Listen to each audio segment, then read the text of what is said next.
जनायनि लाइमेखुरै राखुद ककेटआव गिख्रंथाव लामानि जाब्रबथाय।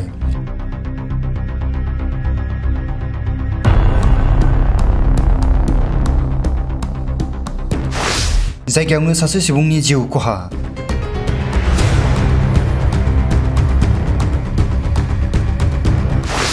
फांसे गेसाव दंफाङा 515 नं राजा लामायाव गंसे गारियाव गोग्लैसिननानै जायगायावनो सासे सुबुङा थैयो।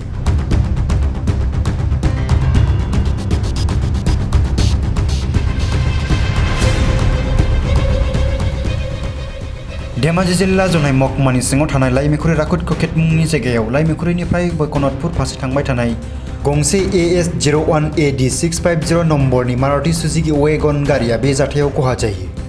मिथिनो मोननाय बायदिब्ला जाब्रबथायाव जिउ खहा जानाय सुबुंनि मुङा रुस्तम दले मुङै मिथिनो मोननाय जादों। बे जाथायाव फांसे गेसाव दंफाङा 515 नं राजा लामायाव गोग्लैसिननानै AS01AD6502 नम्बरनि गारिनि सायाव गोग्लैसिननानै रामधनमालि गामिनि रुस्तम दले मुंनि सासे सुबुंखौ जायगायावनो जिउ फोजोबो।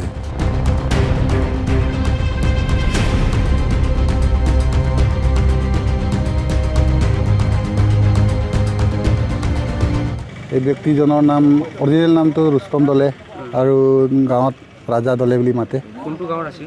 ৰামধন, আমাৰ ৰামধন মালি গাঁও বুলি কয় এইখন। এই ঘটনাটো কেনেকুৱা হৈছিলে বাৰু? ঘটনাটো হোৱা মানে এতিয়া বিৱৰি ক'ব নোৱাৰিছোঁ। জাষ্ট মানে এই মানে শুকান কাঠ এটাই তাৰ নিজৰ গাড়ীত লাইমেকুৰি দিশৰ পৰা বৈকুণ্ঠপুৰ দিশলৈ আহি আছিলে। সেইটো সময়ত এই গছটো পৰি তাৰ গাড়ীত লাগিছে বুলি শুনিছোঁ। সময়টো কিমানমান বজাত? সময়টো 12:10 পৰা 12:20 ভিতৰত হ'ব।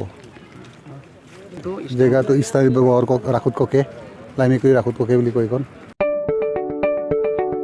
2022-2023 सोलोंथाइ बोसोरनि थाखाय चिरां जिल्लानि बेंटलाव थानाय मोनसिम सिब्राय इंलिश स्कुलाव नार्सारिनिफ्राय थाखो 8 सिम फरायसाफोरनि मुं थिसननाया सोलिगासिनो।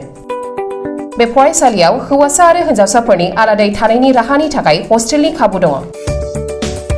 गोजौ सोलोंथाइ लानाय रोंगौथि गोनां आरो मोजां फोरोंथाइ मोननाय फोरोंगिरिफोरनि गेजेरजों बे स्कुलाव फरायसाफोरनो सोलोंथाइ होनाय जायो।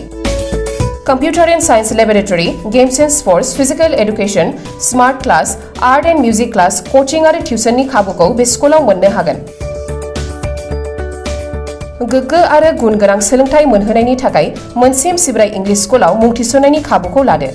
आबुङै मिथिनो थाखाय 99548 52542 94357 59226 आरो 60018 99387 मबाइल नम्बराव फोनांजाब खालामनो हागोन।